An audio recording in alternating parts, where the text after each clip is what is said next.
The Denver Broncos are set to take on the Cincinnati Bengals in Week 17 of the 2024 NFL season. As part of a triple header on the NFL Network, this game is set to kick off at 2:30 p.m. Mountain Standard Time, and it's a game that is going to be very important for both the Broncos and the Bengals. Right off the bat, guys, apologies for my voice. I know I sound like a stuffed up elephant right now. That's because I'm still getting over a really nasty cold. Please bear with me as I get over this, but regardless, we are going to jump straight into this game preview video, and the stakes could not be higher for the Broncos. If they win this game, they punch their ticket to the playoffs for the very first time since the 2015 season. If they lose this game, they depend on a win-and-in scenario against the Kansas City Chiefs in Week 18, which may or may not feature the Chiefs' backups. Most likely it will, but you want to avoid that scenario altogether if you're Denver. You couldn't get the job done last week against the Los Angeles Chargers. This is your second shot at redemption here if you are the Denver Broncos. As far as the Bengals are concerned, just 4 weeks ago, it looked like their season was over. They were sitting at 4-8. It looked like they had no chance of making the playoffs. They have since ripped off 3 straight wins, albeit against bad teams, the Tennessee Titans, the Dallas Cowboys, and the Cleveland Browns, and now they sit at 7-8. If the Bengals can find a way to win out against Denver and against Pittsburgh next week, then they have a really strong chance to get into the playoffs. I don't think they'll even need any help by that point. So if Cincinnati's able to get in, then I don't think there's any opponent in the AFC that wants to face off against the Bengals. The Broncos could do the rest of the AFC a favor just by keeping Cincinnati out, and quite frankly, the Denver Broncos, they have a real chance to actually pull off an upset here. Do I think they will do it? That remains to be seen for the end of this video. Let's go ahead and jump into this preview though, guys. And if you guys are unfamiliar with how we like to approach these game preview videos, we look at the opponent, we look at their strengths and weaknesses of the roster, we look at some of the weaknesses that the Broncos could look to exploit, and we look at some of the issues that this Bengals team might give the Denver Broncos. As far as their head coach, Zach Taylor, is concerned, he has been with the team since 2019, has led them to a Super Bowl appearance in 2021. Their offensive coordinator is Dan Pitcher. This is his first year in that role. He takes over for Brian Callahan after Callahan departed to become the head coach of the Tennessee Titans. Lou Anarumo, their defensive coordinator. Oh, how coordinators can fall fast in the NFL. I remember just a couple of years ago, coming off that Super Bowl appearance, the Bengals were worried that they might lose Lou Anarumo to a head coaching job. Now, he is on the hot seat and might not be back as their defensive coordinator next year. Lou Anarumo, I think he's still a really good defensive coordinator. The Bengals have just lost some personnel on defense, and it's made their life a lot more hard. But I do think that Lou Anarumo is a good coach and should be given a chance to right the ship. Their special teams coordinator, Darren Simmons, I do not have a whole lot to highlight as far as he is concerned.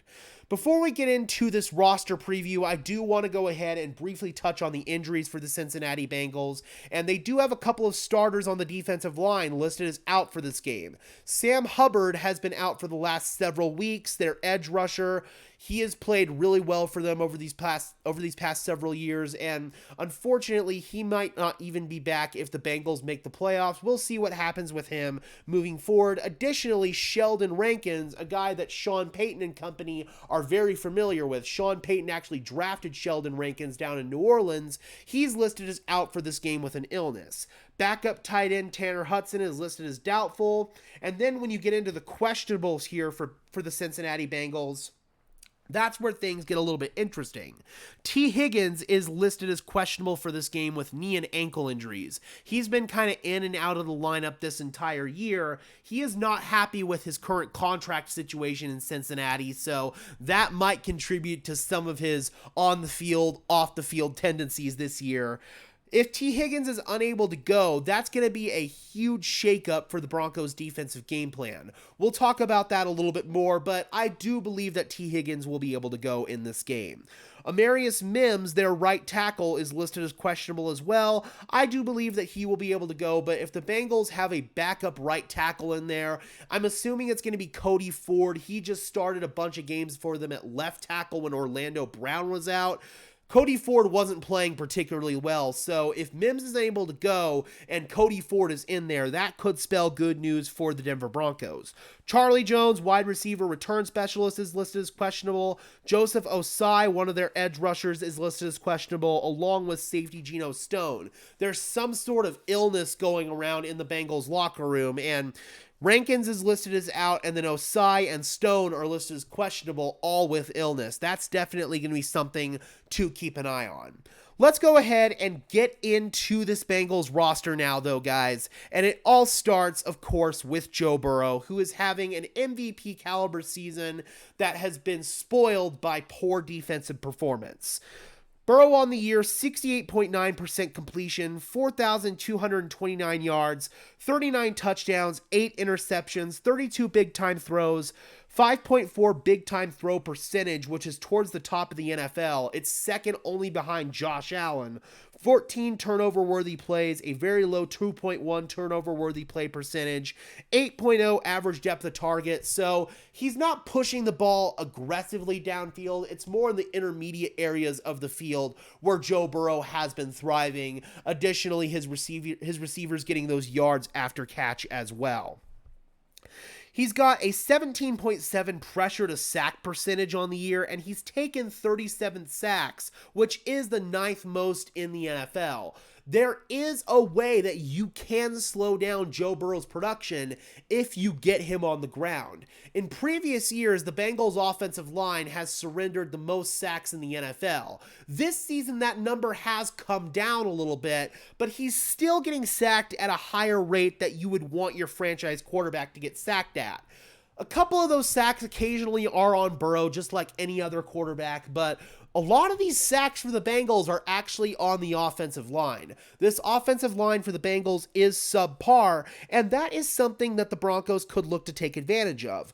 A lot of the pressure that's given up by this Bengals offensive line comes from the interior with, I guess now they got Cody Ford at left guard. Cordell Volson they had in there previously, and he was just terrible. He led the team in pressures along with Alex Kappa at right guard. Both guards gave up a combined 80 pressures so far this year, so I do believe that is something that the Broncos could look to exploit in order to slow down Joe Burrow. But even if you get pressure on Joe Burrow, 56.4% completion, 1,273 yards, 15 touchdowns, 3 interceptions, 15 big-time throws, and 10 turnover-worthy plays when Burrow is under pressure. So it's not like he's putting the ball in harm's way a ton when he's under pressure. He's not taking a ton of negative plays when he's under pressure.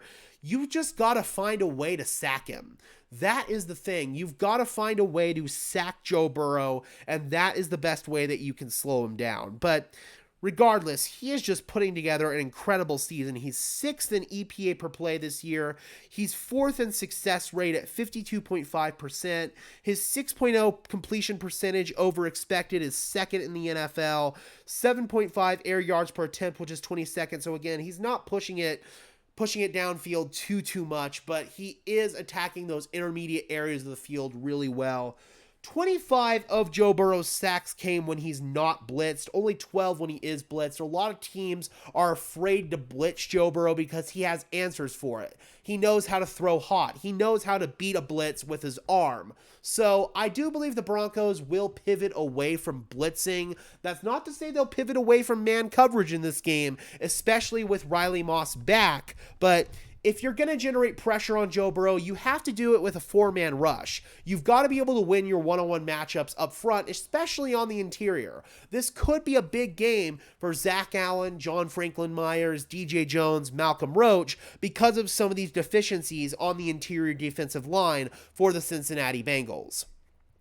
The other key to this Bengals offense being successful is their receiving core, and everybody talks, of course, about Jamar Chase and T. Higgins, but it's not just those two. Andre Yoshivas has been fantastic for them as a slot receiver. Additionally, Mike Gesicki has stepped into that tight end one role and has had a strong season. Chase Brown, their running back, can catch passes out of the backfield.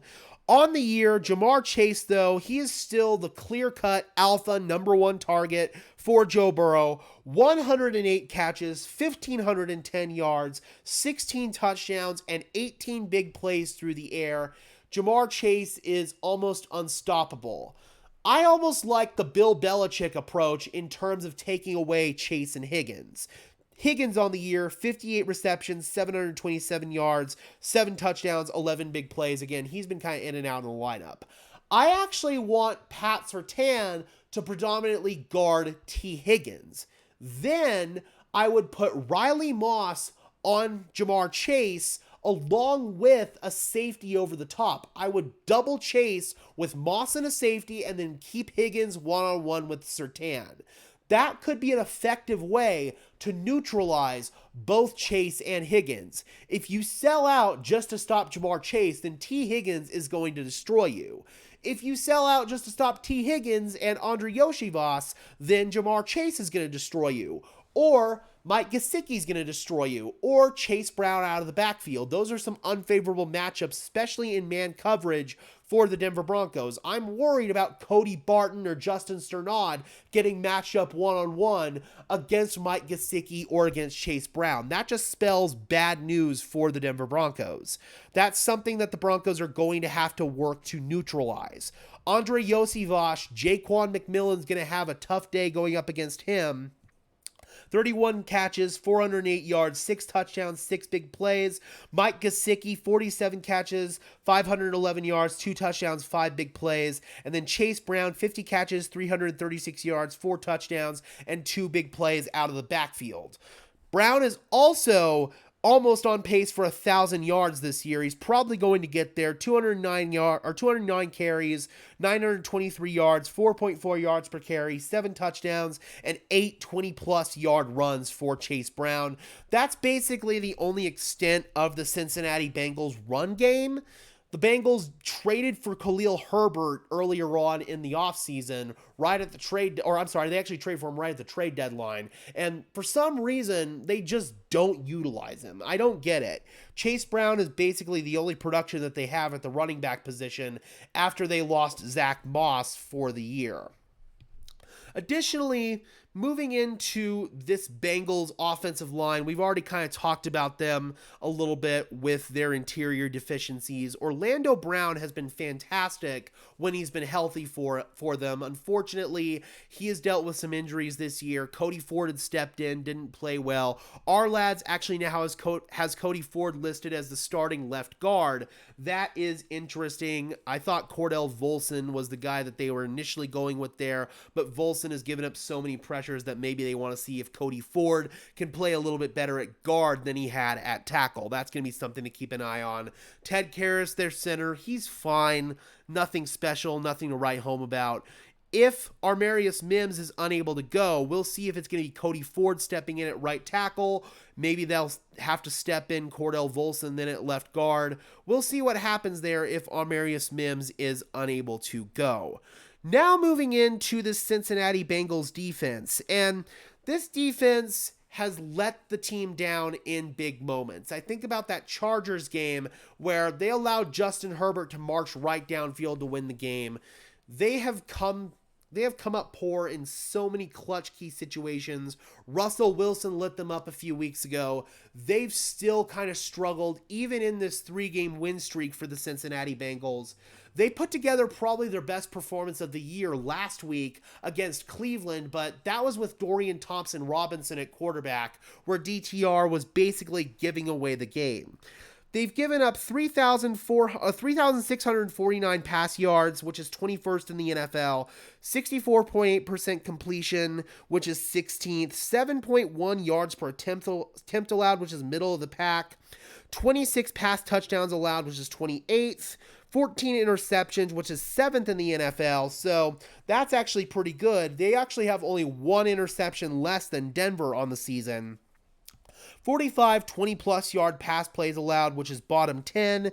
47.5% dropback success rate allowed, which is 22nd, and then they are 20th in dropback EPA per play allowed. They are not great against the pass, and they are even worse against the rush. They are 20th in rush yards allowed, 18th in yards per carry allowed at 4.5, 9 rush touchdowns allowed, which is 26th, or 19 rush touchdowns allowed, which is 26th. 122 rush first downs allowed, which is 30th. 46.2% rush success rate allowed, which is 30th as well. And they are 29th in rush EPA per play. They cannot stop the run, and if Sheldon Rankins is unable to go in this game, and he's obviously not going to be able to go, he's ruled out, and then Sam Hubbard also not able to go in this game, that is going to be a big-time problem for this Cincinnati Bengals defense to overcome. The Broncos have been stubborn this year in terms of not committing to running the football. Hopefully this is finally the game where Sean Payton wakes up and commits to running the ball for all 4 quarters, even if there are spurts where it doesn't work, because this Bengals run defense is not great, and Sean Payton should know that and should be able to exploit that. On the year, Trey Hendrickson is the guy who has really stepped up and has played really well for them. He is the guy who leads the NFL in sacks with 13.5. Outside of Trey Hendrickson, though, this defense, pretty much its entire production has been lackluster. There's nothing that they do particularly well outside of rush the passer with Trey Hendrickson. You are going to have to keep an eye on Jermaine Pratt at linebacker, Akeem Davis-Gaither as well. Those guys are both tackling machines. Logan Wilson, a guy who was on pace for almost a historic season at linebacker in terms of tackles. He has been ruled out for the season, unfortunately. A big loss, the former Wyoming Cowboy. Geno Stone, their safety. We'll see if he's able to play in this one. That's another guy that you'll have to keep an eye on. And then when you look at their secondary, you've got Josh Newton at left corner, Cam Taylor-Britt at right corner, Mike Hilton at nickel. He's a good player, especially as a blitzer. That's somebody you're going to have to keep an eye on as well. This Bengals defense definitely has weaknesses that the Broncos offense can look to exploit. As far as keys to victory are concerned for the Denver Broncos, the rain is going to play a factor in this game, and it's going to play a factor, in all honesty, for both quarterbacks in this game. You look at Joe Burrow and some of his performances throwing in the rain, and it has not been pretty. I remember in week 1 of 2023 at Cleveland, Joe Burrow was, I believe, 14 for 31 for 80-something yards in that game. He did not throw well in the rain. Any quarterback will tell you that the rain is one of the hardest elements to deal with. We saw Bo Nix really struggle to grip the football in the rain in week 4 against the New York Jets. That's because the ball is literally slippery and slimy. All of the finishing polish on the ball rubs off on your hands. It literally feels like the ball has been dunked in a big old tub of Nickelodeon green slime. That's what it's like. Any quarterback will tell you at any level, from Pop Warner to the NFL, that a wet football is really hard to throw. It's a lot easier to throw in snow than it is to throw in rain. That's something both quarterbacks are going to have to deal with, and historically, both quarterbacks have struggled to throw in the rain. That's why I believe this might actually be a lower scoring affair. Stay committed to the run game like I talked about earlier if you're Denver. This might be a game where whoever commits to running the football is probably going to come away with the victory. That will set up the play-action dump-offs for Bo, which he really likes. Additionally, though, if you get one-on-one press coverage, you're going to have to take advantage of those matchups. You're going to have to take advantage of matchups with Cortland Sutton or Troy Franklin, maybe Devon Vele to the outside. You're going to have to find a way to connect on some of those, and Bo Nix has been kind of inconsistent connecting on some of those throws this year. No penalties, especially pre-snap penalties. We emphasize that every single week in the game preview because the Broncos cannot afford to shoot themselves in the foot and beat themselves if they're going to focus on beating the Cincinnati Bengals. A new thing that we're adding here is a sense of urgency breaking the huddle. I'm going to add that every single week to this key to victory until it gets fixed. We see Sean Payton not get the play call in until there's like 10, 15 seconds left on the play clock, and that's not enough time for Bo Nix to spit the play out, for the Broncos to break the huddle, do any motions or shifts that they have to do, any dummy cadence, any snap count stuff you want to do. All of that's out the window if you can't get the play call in efficiently. That's on Sean Payton, and that's something that has to be fixed. It was an issue last year with Russell Wilson, and it's an issue that has continued this year with Bo Nix. Go back to your aggressive man coverage roots on defense. I think with Riley Moss back out there, Vance Joseph is going to be a lot more comfortable staying with man coverage as opposed to dropping back and playing zone. But if you do drop back and play zone, there are two different kinds of zone coverage. There's spot drop zone coverage where you're keeping your eyes on the quarterback at all times. And then there's match zone where when a receiver runs into your zone, it basically turns into man coverage at that point. I want to see more match zone coverage from the Broncos as opposed to spot drop zone, because spot drop zone has been the real issue for Denver this year. Less spot drop, more match zone if you do feel like you have to play zone with all of the weapons that the Cincinnati Bengals have. Win your one-on-one matchups up front. We already talked about how this could be a big day for Zach Allen, for John Franklin Myers, for DJ Jones, for Malcolm Roach. On the interior defensive line, the Broncos are going to have to feast. Nick Bonitto as well. He might have a favorable matchup if Armarius Mims is unable to go. And even if Mims is able to go, he's given up some pressures this year. That could be a favorable matchup for Nick Bonitto. The Chargers have a really good offensive line, and they held the Broncos pass rush in check last week. I don't foresee that happening against a weaker offensive line in Cincinnati. Like we talked about, double chase, PS2 on Higgins, kind of the Bill Belichick approach. I think that could be a really sound way to take away both of those players. Limit time of possession for Cincinnati if you're on offense. Run the ball, control the tempo, drain the clock. The best defense for Joe Burrow is keeping him on the sideline and not have to play defense against him at all. That's the best way that you can neutralize this Bengals team, is by keeping that offense on the sideline. Get Joe Burrow on the ground. That all ties in with winning your one-on-one matchups. You're going to have to find a way to finish and get those sacks. Sacks are the best way that you can neutralize Joe Burrow and this Bengals attack. Do I think the Denver Broncos will be able to pull off all of that? I don't know. It's going to be a tough ask. This is a really tough team. They're a team that smells blood in the water. They know that if they win this game, they've got a very strong chance to go to the playoffs. The Broncos also know what's at stake for them in this game, though. I think Denver's going to put up a good fight. I think with the weather, it's going to be a close game, but I do believe the Cincinnati Bengals are going to come through and make some big plays when it matters most, and they're going to pull away at the end. That's why I do have Cincinnati winning this game 24-14. I think Denver will still be in good position to clinch their playoff berth next week, but as far as Cincinnati's concerned, this is just the wrong time to run into this Bengals team. If this were earlier on when the Bengals were having some struggles, then maybe I would have said Denver would win this game. Right now, Cincinnati's getting hot. Denver's getting some of their warts and weaknesses exposed. I don't know, man. I think this is going to be a tough win for Denver.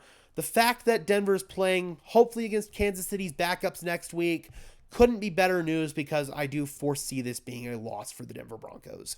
All right, Broncos country, let me know in the comment section below. How do you guys feel about this matchup against Cincinnati? Do you think Denver has a chance to win this game, or do you think that their better chance to maybe lock up their playoff berth is going to be next week against the Kansas City Chiefs? Drop those comments down below, guys. I would love to hear your thoughts as always. Be sure to leave a like on this video, as well as subscribe and ring the bell so these videos appear in your notification feed. I would really appreciate it, guys. Those are both free and easy ways to show your support, helps tell YouTube's algorithm to push us out, and it helps us get seen by more and more members of Broncos country just like you and me. And until next time, guys, I'm your host, Gage Madrid, saying peace out.